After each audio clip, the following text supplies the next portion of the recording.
Tak pernah kau lepaskan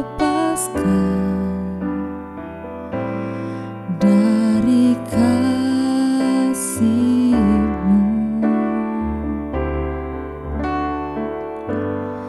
Lewat lembah gelap, Kau temani aku.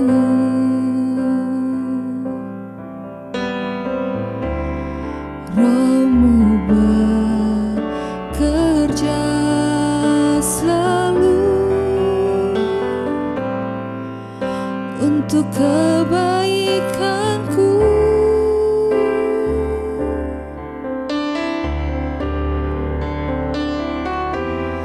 Mengalir kuasa dari tempat maha tinggi, Bapa kekal mulia, Kau hadir di sini, memulihkan hati, menyembuhkan yang terluka. Ku kan tenang bersama-Mu, Bapa.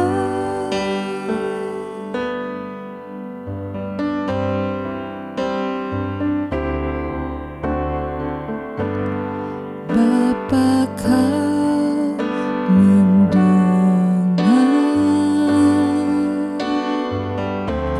seruan hatiku.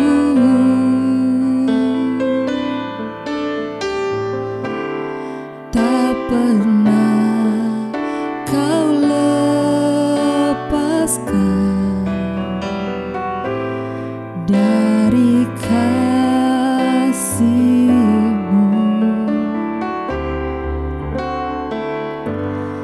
Lewat lembah gelap, Kau temani aku.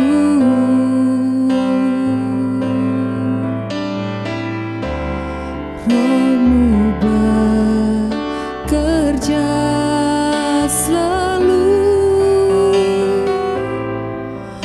untuk kebaikanku.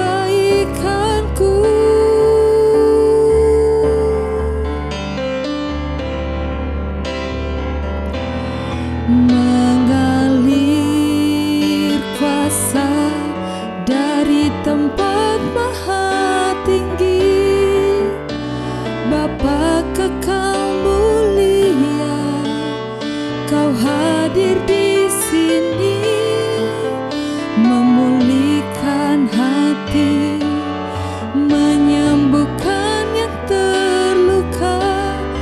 Ku kan tenang bersama-Mu, Bapa.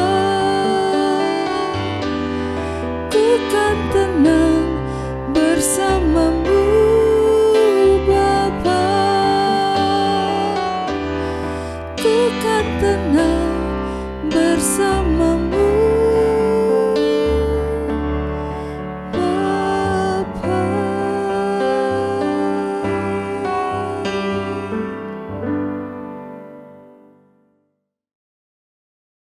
Shalom, apa kabar saudara? Kita pada hari ini akan berbicara tentang beberapa hal yang Tuhan rindukan Anda mengerti kalau Anda bekerja di dalam dunia marketplace.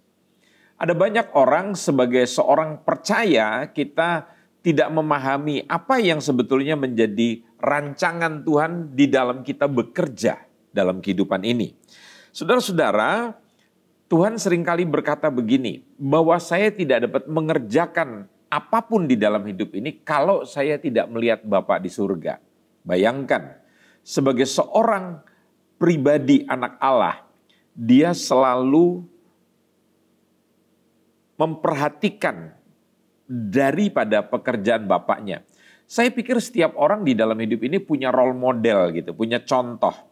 Bagaimana kita bekerja, bagaimana kita berperilaku. Nah, kebanyakan anak-anak Tuhan mengambil teladannya itu bukan daripada Bapak, bukan daripada firman Tuhan, bukan daripada Sang Pencipta yang telah merancang kehidupan kita. Kita baca satu ayat saudara-saudara supaya kita mengerti. Di dalam Yeremia 1 ayat yang kelima, di situ dikatakan bahwa sebelum Tuhan itu membentuk engkau dalam rahim ibumu, aku, maksudnya Tuhan, telah mengenal engkau, dan sebelum engkau keluar dari kandungan, Tuhan itu telah menguduskan kita. Tuhan telah menetapkan engkau menjadi nabi bagi bangsa-bangsa. Artinya, hidup saya dan saudara itu di dalam dunia ini itu menjadi penentu. Kita kepala, kita bukan ekor. Ya, artinya kita yang menentukan. Ada banyak orang selalu mengatakan begini, ya, saya ini harus menjadi presiden. Loh, kalau menjadi presiden di dalam negara Indonesia, masa semua orang bisa jadi presiden? Bukan itu maksudnya menjadi kepala itu, saudara dalam perusahaan harus menjadi presiden direktur, saudara harus menjadi GM, saudara harus menjadi menteri, kepala negara. Bukan itu maksudnya. Dalam hidup ini, saudara-saudara, misalnya saja, kita nggak boleh mengabdi kepada uang. Uang itu adalah tuan yang jahat, tapi budak yang baik. Uang memudahkan kita bisa melakukan banyak hal. Tapi jangan jadikan uang itu menjadi tuan di dalam kehidupan kita. Ya, harus kita mengerti. Kalau kita memburu uang seperti kata 1 Timotius 6, artinya uang di depan. Uang yang menjadi kepala. Padahal tadi saudara bilang kan, kita yang menjadi kepala dan kita bukan ekor. Tapi kalau saudara memburu uang, artinya saudara menjadi ekor. Uang menjadi kepala. Nah itu katanya firman Tuhan dalam 1 Timotius 6 ayat 9 dan 10, karena memburu uang lah orang menjadi hancur dalam keimanannya dan menyiksa dirinya dalam berbagai macam duka. Kenapa? Karena tidak menjadikan uang itu mengejar kita, tapi kita selalu memburu uang. Nah, saudara-saudara yang dikasihi Tuhan, di dalam Yeremia 29, saudara mesti percaya bahwa rancangan Tuhan buat hidup saudara itu adalah rancangan yang luar biasa. Rancangan damai sejahtera, rancangan yang membawa saudara kepada kehidupan, dalam bahasa Alkitab itu penuh harapan. Tapi saya lebih suka mengatakan gilang gemilang. Gitu. Ya. Di dalam kitab Galatia pasal yang pertama, kalau saudara perhatikan di situ, ya, kita buka Galatia pasal yang pertama, ayat yang ke-15, di situ dikatakan, tetapi waktu Ia yang telah memilih aku sejak kandungan ibuku dan memanggil aku oleh kasih karunia-Nya. Saudara mesti mengerti bahwa saudara itu adalah orang panggilannya Tuhan. Menjadi orang percaya itu bukan merupakan pilihan saudara. Tapi itu adalah pilihan Tuhan memanggil saudara, bukan sekedar saudara percaya dan mati masuk surga, terus selesai. Terus saudara berleha-leha, bersantai-santai. Saudara mesti mengerti, anugerah Tuhan itu memanggil saya dan saudara dengan maksud supaya saudara menjadi garam dan terang. Garam itu adalah sesuatu yang tidak terlihat. Dia melebur dalam sebuah sayur asem, sayur bayam. Tidak kelihatan, tapi bisa dirasakan kehadirannya. Ya, kemudian dia menjadi terang. Kalau terang itu tidak boleh disembunyikan dalam gantang. Orang mesti melihat. Nah, kehidupan Kristen itu seperti begitu. Di dalam dia punya hubungan dengan Tuhan, orang nggak bisa lihat, ya, tapi dirasakan gitu. Kemudian di dalam penampilannya dia jadi terang. Nah, yang saya sangat menyedihkan adalah ada banyak orang Kristen sekarang menjadi penjahat-penjahat dalam pekerjaan, melakukan markup, tidak jujur, menyalahgunakan keuangannya, sampai pada akhirnya mereka masuk dalam penjara. Saudara tahu orang-orang yang melakukan pencucian uang, ya, di negeri kita itu tidak saja orang-orang yang dikatakan tidak mengenal Kristus, tapi orang-orang yang dari kecil sudah mengikuti sekolah minggu, tetapi mereka tidak mengerti bagaimana praktek bekerja di dalam lingkungannya Tuhan. Nah, saudara-saudara, di dalam firman Tuhan yang kita pelajari ini, dikatakan bahwa Tuhan itu punya sebuah grand design yang sangat dahsyat di dalam pekerjaan kita ataupun di dalam karier kita. Tapi saudara mesti mengubah tuh mindset di dalam kepala kita. Karena kalau saudara tidak mempunyai mindset yang benar, kita akan sama seperti dunia. Yuk kita baca di dalam Roma pasal yang ke-12 ya. Coba perhatikan Bapak Ibu semuanya di dalam Roma pasal yang ke-12 ya, ayat yang kedua. Nah, coba perhatikan di situ ya. Saya coba akan mengajak saudara melihat beberapa perbandingan begitu. Di dalam terjemahan Alkitab bahasa sehari-hari dikatakan, janganlah ikuti norma-norma dunia ini. Biarkan Allah membuat pribadimu menjadi baru, supaya kita berubah katanya. Dengan demikian kalian sanggup mengetahui apa yang menjadi kemauannya Allah, yaitu apa yang baik, yang menyenangkan hatinya, dan yang sempurna. Jadi sebuah hal yang betul-betul saudara mengerti grand desainnya Tuhan yang luar biasa. Tuhan ingin loh Anda berhasil dalam hidup ini. Yesus saja untuk dia melakukan kehendak Bapaknya, dia harus selalu berhubungan dengan Bapaknya di surga. Saya percaya saudara tidak boleh mengandalkan kekuatan saudara sendiri. Konsep hidup itu kan begini, dari Tuhan. Hidup saudara dari Tuhan. Saudara dimunculkan dalam dunia ini karena Tuhan yang mengadakan saudara. Tapi kita kadangkala bukan berjalan oleh Tuhan, tapi oleh kemanusiaan kita, oleh kepintaran kita, oleh pengalaman kita. Kita confident karena kita merasa bahwa kita itu orang kaya, kita orang pinter. Lantas kita tidak punya saat teduh, kita tidak punya keintiman dengan Tuhan. Ya, sehingga kalau kita bukan oleh Tuhan, maka kita akan mengkhianati tujuan Tuhan yang dikatakan dari Dia dalam kitab Roma, oleh Dia dan untuk Dia. Hidup ini saudara bukan didesain, tujuannya adalah untuk kebesaran hidup saudara. Tuhan mengangkat saudara, memakai saudara demi kemuliaannya Tuhan. Ya, jadi kita nggak boleh mencuri kemuliaan Tuhan.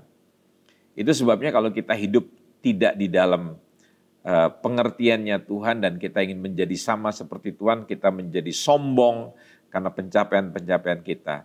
Justru itu menjadi makanan empuk daripada banyak serangan daripada kuasa kegelapan dan orang-orang jahat. Saudara tidak mau menjadi orang yang sukses tetapi digerogoti dengan kegagalan, kejatuhan yang disebabkan karena kita tidak taat sama Tuhan. Nah, saudara-saudara yang dikasihi Tuhan, ya, hal selanjutnya tadi adalah hal yang pertama, saudara mesti mengerti bahwa Tuhan punya rencana yang begitu dahsyat di dalam hidup saudara, ya.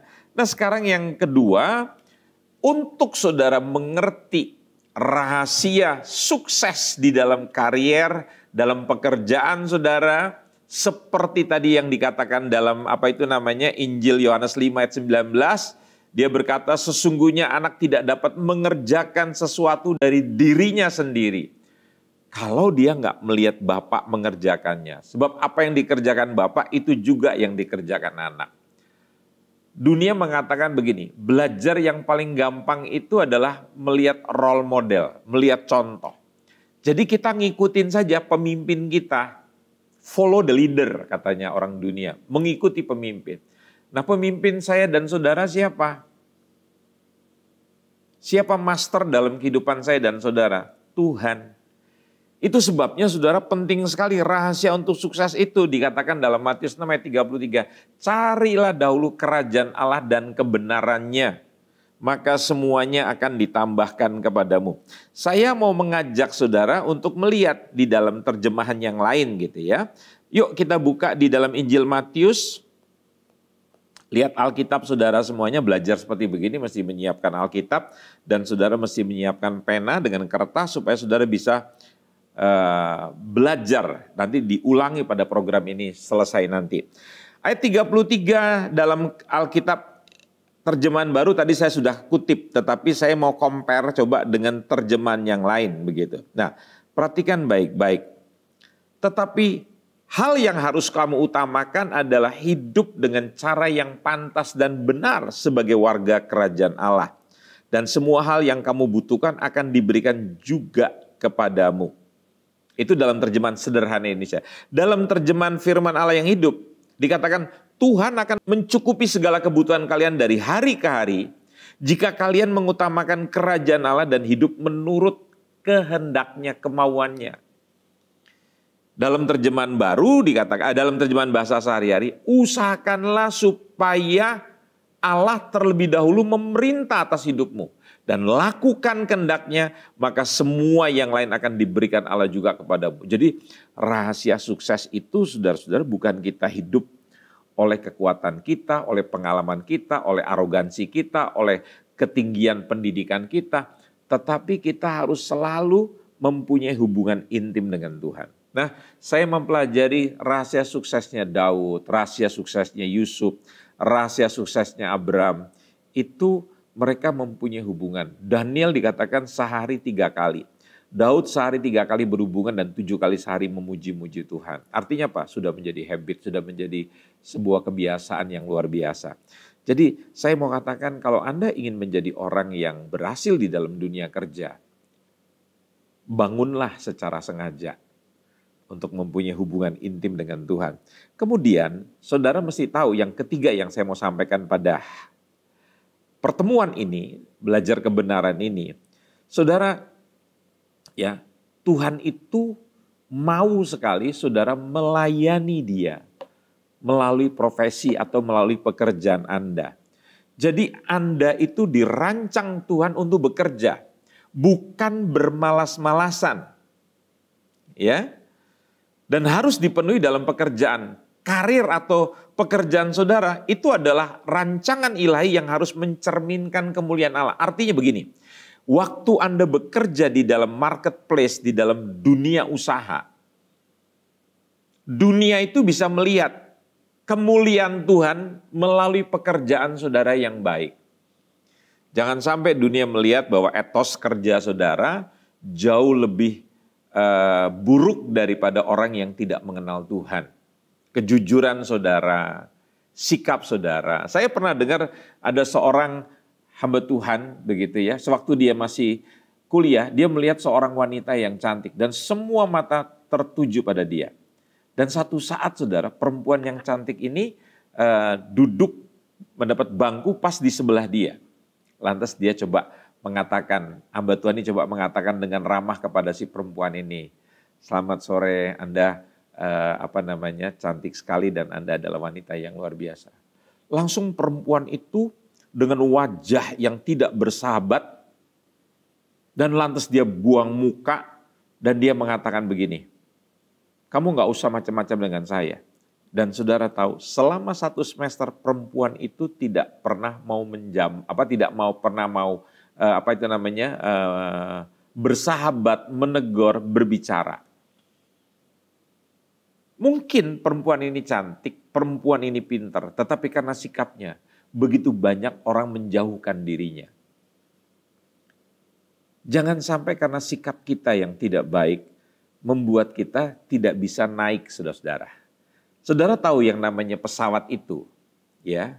Pada waktu seorang pilot dia menaikkan pesawatnya itu ke atas, ya, maka pesawat itu akan naik kepada ketinggian.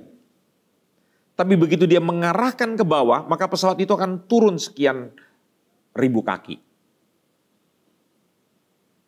Jadi bayangkan, hanya merubah sikap daripada posisi daripada pesawat itu, dia bisa naik atau dia bisa turun.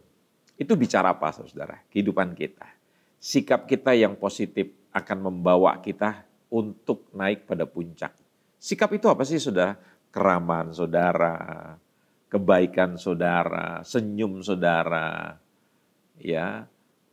Orang yang rendah hati, memaafkan, tidak mudah tersinggung.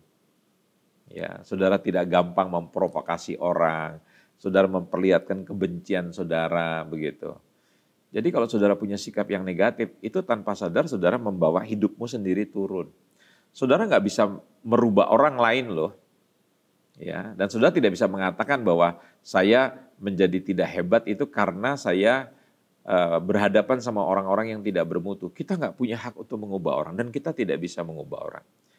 Hanya sikap kita yang bisa kita ubah. Respon kita terhadap masalah, terhadap orang lain itu yang kita bisa ubah. Nah, jadi saudara-saudara yang dikasihi Tuhan, perlu sekali dalam kehidupan ini kita mengerti bahwa Tuhan itu inginkan saudara mempunyai sebuah penampilan di dalam pekerjaan itu betul-betul luar biasa. Dari cara berpakaian, dari cara bicara, dari cara bersikap, itu sangat menunjang keberhasilan saudara. Nah, hal yang selanjutnya sebelum kita mencapai kepada hal yang butir yang keempat, saya ingin baca dulu dalam Kolose 3:23-24. Dia berkata begini, apapun yang kamu perbuat, perbuatlah dengan segenap hatimu seperti untuk Tuhan dan bukan untuk manusia. Kalau saudara melakukan sesuatu hanya untuk manusia dan tatkala manusia tidak menanggapi, saudara kecewa. Tapi kalau saudara melakukan karena saudara tahu semua adalah dilihat Tuhan. Contoh yang sederhana begini, kalau Anda melakukan kebaikan pada orang lain dan orang itu bisa membalas dan saudara memang mengharapkan balasannya, saudara sudah dapat balasannya. Tapi kalau saudara melakukan kebaikan pada orang itu, dan orang itu tidak bisa membalas, maka Bapakmu yang di surga itu membalas. Kalau Tuhan membalas, itu lebih besar saudara-saudara. Karena sumber daya manusia itu dengan sumber dayanya Tuhan itu sangat berbeda jauh. Langit dan bumi. Mana yang saudara nantikan? Jangan pernah melakukan sesuatu karena ingin pamrih. Ya, saya kadangkala masuk di dalam sebuah WC umum yang kotor, saya coba menyiram yang bersih begitu supaya nanti orang sesudah saya bisa menikmati WC itu dalam keadaan yang tidak kotor. Saya lakukan itu tidak ada yang melihat, tetapi saya tahu Tuhan melihat. Ya, satu hari saya juga akan mendapatkan reward, pengembalian, ganjaran dari Tuhan. Nah, ini yang harus saudara mengerti. Nah, yang selanjutnya saudara-saudara, melalui pekerjaan yang kita kerjakan dengan kemaksimalan kita, dengan penampilan yang baik, ya, dengan ketekunan, kerja keras, kerajinan, apalagi dengan berpikir saudara terus mau mengeksplorasi diri saudara. Saya ingin mengatakan begini, Tuhan itu mau memberkati saudara melalui pekerjaan saudara. Kita baca di dalam Amsal 14:23 dikatakan dalam tiap jerih payah. Ada banyak orang ingin mendapatkan keuntungan, tetapi dia bermalas-malasan. Ini ayatnya jelas loh, di dalam tiap jerih payah ada keuntungan, tetapi kata-kata belakang mendatangkan kekurangan saja. Saya ingin mengajak saudara melihat di dalam Amsal 14 ayat 23, tetapi di dalam terjemahan yang lainnya. Yuk kita buka sama-sama yuk, kalau saudara punya Alkitab dalam berbagai macam versi, saudara bisa belajar bersama-sama dengan saya. Kita coba bandingkan begitu ya. Kita compare gitu. Alkitab kita tadi yang kita baca dalam tiap jerih payah ada keuntungan, tetapi kata-kata belakang mendatangkan kekurangan saja. Dalam setiap usaha ada keuntungan. Obrolan yang kosong membuat orang jatuh miskin. Orang malas itu terlalu berteori, berangan-angan yang tinggi, tetapi tidak pernah take action, mengambil tindakan. Ya, persamaan orang malas dengan orang rajin itu sama-sama punya mimpi besar. Perbedaannya, yang orang malas banyak bicara, tapi nggak ada pekerjaan. Bekerjanya lamban. Tapi orang rajin, ya, dia mungkin lebih banyak bekerja ketimbang banyak bicara. Ya. Bapak Presiden kita waktu menjadi wali kota Solo, waktu menjadi gubernur DKI, orang yang tidak terlalu banyak bicara, tapi kinerjanya itu terlihat, apalagi sekarang sudah jadi presiden. Pejabat gubernur DKI Jakarta, nggak kelihatan, bekerja dengan senyap, tapi hasilnya luar biasa. Ya, jadi kita jangan berorasi, berteori terlalu banyak. Kita punya konsep-konsep yang hebat, tetapi kita tidak pernah bekerja apa-apa. Dalam terjemahan sederhana Indonesia dikatakan bekerja keras mendatangkan keuntungan. Nah, jadi orang yang rajin itu selalu kelihatan sekali dalam tindakannya bekerja keras. Banyak bicara justru mendatangkan kemiskinan, kata terjemahan sederhana Indonesia. Ya, jadi Tuhan itu berjanji bahwa hidup saudara itu akan diberkati Tuhan. Kadang-kadang ada pertanyaan nih, kok ada orang yang nggak kenal Tuhan Yesus, hidupnya jauh lebih berhasil secara ekonomi, tapi yang di dalam Tuhan, yang sungguh-sungguh beribadah pada Tuhan, tapi kok keuangannya biasa-biasa saja. Nah, coba periksa. Perjanjian Tuhan itu buat semua orang. Ada banyak orang yang tidak kenal Tuhan, tapi karena etos kerjanya, karena kinerjanya itu begitu bintang, begitu luar biasa, makanya dia mendapatkan reward yang luar biasa. Reward itu terjadi karena saudara melakukan kegiatan atau membangun sebuah kebiasaan yang unggul. Nah, kalau saudara jadi anak Tuhan, ya, kerjanya cuma doa, menyembah, memuji Tuhan, tapi tidak dibarengi dengan kerja keras dan hasil kerja saudara sangat buruk sekali.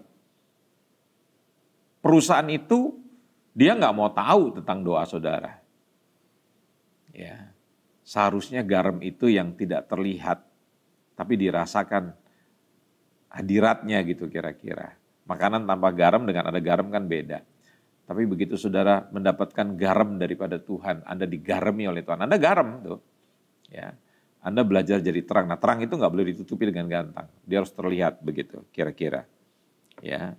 Nah, saudara-saudara tahu Allah itu akan menggunakan pekerjaan saudara untuk mencukupi kebutuhan hidup saudara. Entah itu makanan, entah itu minuman, entah itu tempat tinggal, entah itu pakaian. Jadi dia akan memberikan seperti doa kita, berikanlah pada hari ini makanan kami yang secukupnya.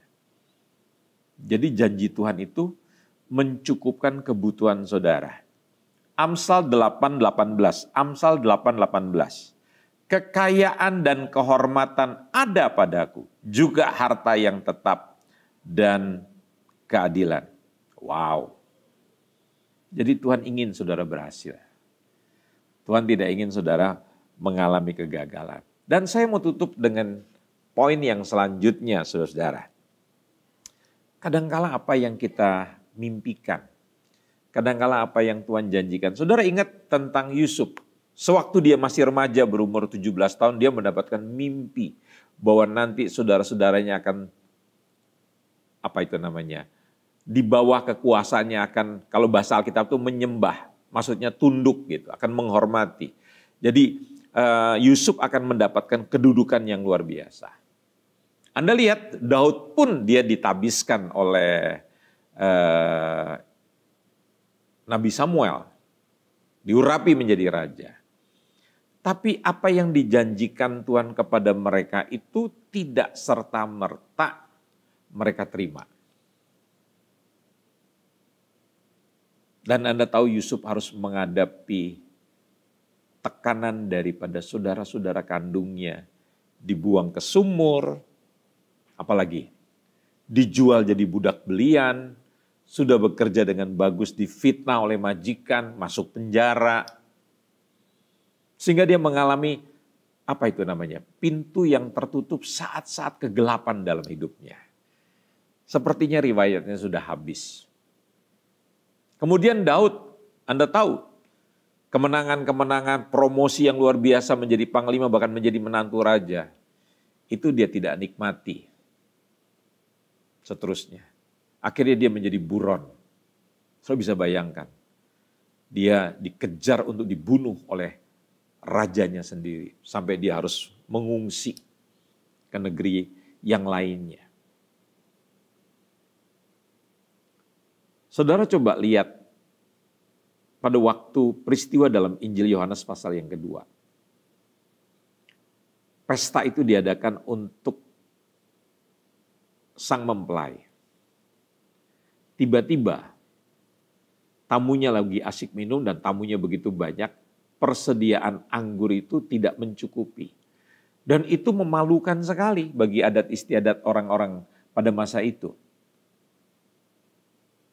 Saudara tahu, kadangkala kita perlu mengalami saat-saat seperti begitu. Saya ingin mengatakan keadaan-keadaan seperti itu bukan merupakan saat di mana saudara berakhir. Saudara hancur. Bukan. Itu merupakan, dengarkan istilah saya, itu merupakan alat transportasi Tuhan untuk memindahkan saudara dari sebuah keadaan yang sekarang kepada keadaan yang lebih luar biasa. Saudara sedang dipromosikan oleh Tuhan untuk naik level. Tapi keadaannya tidak menyenangkan saudara-saudara. Saya tahu 13 tahun itu bagi seorang anak muda Yusuf itu sangat tidak menyenangkan. Anak muda zaman sekarang itu nggak mau menderita, mau semua serba instan. Tapi tidak mungkin Yusuf akan mengalami sesuatu lompatan yang luar biasa. Dia menjadi prime minister, menjadi perdana menteri daripada negeri Mesir pada waktu itu. Kalau dia tidak mengalami saat-saat yang mengerikan. Dunia mengatakan begini, orang hebat tidak pernah dihasilkan dari kemudahan. Jadi saudara mesti mempunyai daya tahan begitu untuk menghadapi tekanan-tekanan dalam hidup ini. Ada banyak orang sekarang kalau menghadapi tekanan dia bercerai, dia berpisah, meninggalkan perusahaannya. Dalam gereja juga begitu mengalami tekanan, konflik gitu. Lebih memilih pindah gereja. Maaf ya, saya bukan nyindir, saya cuma nyinggung aja. Ada banyak orang mempunyai perilaku demikian. Tidak mempunyai daya tahan yang luar biasa. Di dalam kitab Yakobus 1 ayat 12, berbahagialah orang yang bertahan dalam pencobaan. Nggak ada orang hebat tidak mengalami pencobaan. Selama Anda berhubungan dengan manusia lain, konsep di dalam kitab Amsal itu berkata apa? Besi menajamkan besi. Manusia menajamkan sesamanya. Selama saudara berhubungan dengan yang namanya manusia, pasti akan konflik. Saudara membangun rumah tangga dengan manusia, orang yang saudara cintai, bisa saudara akan konflik. Dan akhirnya kalau saudara tidak punya daya tahan, saudara tidak dewasa, saudara berpikir untuk mengakhiri seperti banyak artis sekarang mengakhiri pernikahannya.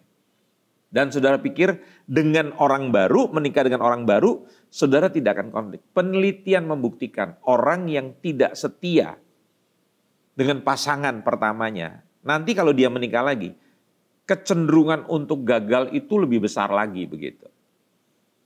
Jadi artinya apa? Saudara harus bertahan, saudara harus dewasa, saudara harus mempunyai daya tahan. Jadi jangan setiap ada konflik saudara melarikan diri begitu. Akhirnya sudah tahu cerita ending daripada Yusuf, daripada Daniel, daripada Daud. Dan pesta itu harus mengalami habisnya dulu anggur. Baru mereka melihat sesuatu yang mereka tidak pernah bayangkan. Kalimatnya begini, biasanya pesta itu disediakan dulu anggur yang enak-enak, baru anggur yang tidak enak setelah orang puas. Tapi ternyata kalian itu sampai terakhir pun masih punya persediaan anggur yang paling enak. Kalau Anda hidup dengan Tuhan, percayalah, semua hal-hal yang tidak menyenangkan yang sekarang Anda sedang tempuh, Anda tidak boleh pesimis. Itu adalah alat transportasinya Tuhan memindahkan saudara, mempromosikan saudara dari sebuah keadaan yang sekarang ini untuk Anda naik level. Anda akan dipercayakan hal-hal yang luar biasa untuk Anda menjadi naik kelas. Ya, kalau Tuhan Yesus tidak naik ke atas kayu salib, tidak mungkin terjadi pembebasan dosa bagi dunia. Dagingnya Yesus menolak, kalau boleh cawan ini lalu. Ya, saya percaya kadang-kala kalau kita sedang mengalami konflik, mengalami gesekan, mengalami persoalan, mengalami sakit penyakit, kadang-kala kita mau lari. Nah, sebagai seorang profesional, sebagai seorang pekerja, mari belajar. Alkitab mengatakan, siapa yang setia dengan perkara yang kecil, dia akan dipercayakan hal-hal yang besar. Perkara yang kecil itu apa? Uang saudara mesti jujur. Hartanya orang lain saudara mesti jujur. Jangan terbiasa mencuri milik perusahaan. Anda betul-betul terbukti punya akuntabilitas. Nah, inilah yang dapat saya sampaikan sehubungan di dalam dunia kerja saudara. Saya percaya melalui hal-hal yang tadi saya sampaikan, kalau saudara melakukan dengan sungguh-sungguh sesuai dengan aturan firman Tuhan, saya percaya Anda akan menjadi saksinya Tuhan yang luar biasa dan Anda akan menjadi berkat, dan saya percaya Tuhan akan membawa saudara kepada kehidupan yang luar biasa. Amin. Ayo saya ajak saudara berdoa pada saat ini. Kuralama shikina manataka yaralamatikina manataka yalamatakina manataka. Sementara saudara mendengarkan alunan musik instrumen, mari saudara berdoa. Sebagai seorang pekerja, sebagai seorang karyawan, sebagai seorang pimpinan dalam perusahaan, coba kita periksa butir-butir yang tadi saya sampaikan. Yang mana saudara tidak yakin bahwa Tuhan punya rancangan terbesar dalam hidup saudara. Dia ingin saudara punya hubungan yang intim dengan Tuhan. Ya. Dan dia ingin supaya saudara bekerja tidak menjadi orang yang malas, berkarya melalui karunia, talenta, kreativitas yang sudah Tuhan berikan. Dan ingat bahwa Tuhan ingin memberkati saudara melalui kerajinan, melalui pekerjaan saudara. Seringkali kita berdoa, berkati aku. Tapi karena kita nggak punya wadah, kita bermalas-malasan, santai-santai main game, tidur-tiduran yang banyak, sehingga kita dikatakan kita pansal, maka kemiskinan akan jatuh dalam kehidupan kita. Dan yang terakhir saudara tahu, untuk membawa saudara menjadi orang yang hebat, kadangkala Anda perlu sekolah karakter, Anda perlu diuji karakter saudara. Apakah saudara menjadi orang yang tahan uji di tengah pencobaan? Kitab Yakobus berkata, berbahagialah orang yang bertahan dalam pencobaan. Sebab apabila ia sudah tahan uji, ia akan menerima mahkota kehidupan yang dijanjikan Allah kepada barang siapa yang mengasihi dia. Artinya apa? Tuhan akan mempromosikan saudara. Mari kita berdoa. Bapa, Engkau melihat setiap tangan-tangan yang dibuka, diangkat kepada Tuhan. Sebagai bukti kami mau jujur Tuhan. Pada waktu kami mendengarkan tayangan ini Tuhan Yesus, kami mau terbuka, kami mau jujur. Kami mau jadi orang-orang yang dipakai Tuhan sesuai dengan maksud Tuhan. Kami bukan jadi orang-orang yang biasa, kami justru jadi berkat, kami jadi saksi. Orang lihat hidup kami, orang akan memuliakan Bapa di surga, dan kami terus dipakai Tuhan untuk memberkati banyak orang juga. Tolong kami semua, biar kami menjadi orang-orang yang bekerja di dalam dunia marketplace semakin bercahaya, nama Tuhan dipermuliakan. Dalam nama Yesus kami berdoa dan kami mengakhiri program ini. Amin. Nah, saudara-saudara, selamat menikmati janji Tuhan, dan Anda sudah mengetahui kiat-kiatnya, dan saya berdoa Anda menjadi orang yang diberkati Tuhan, dan sampai bulan depan kita belajar kebenaran dalam tema yang lainnya. Amin.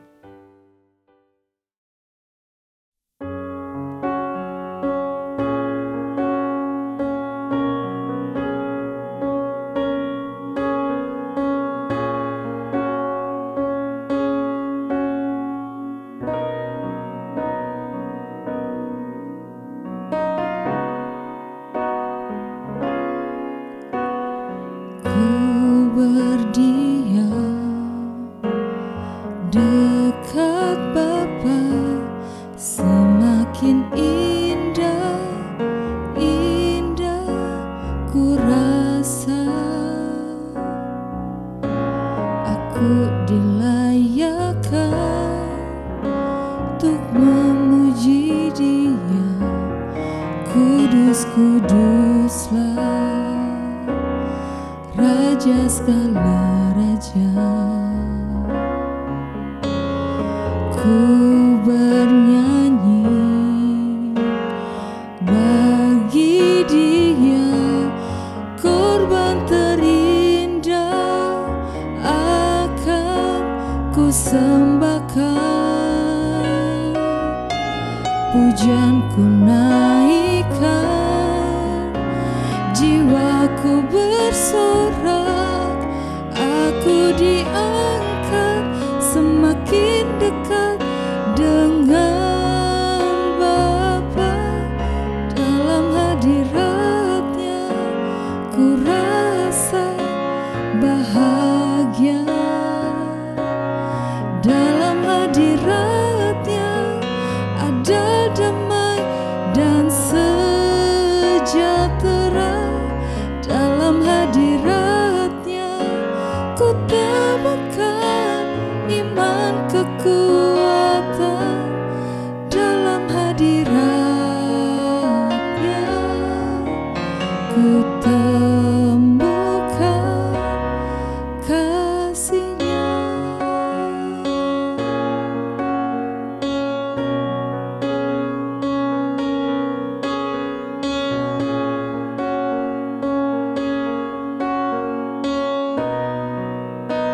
dekat Bapa semakin indah, indah ku rasa.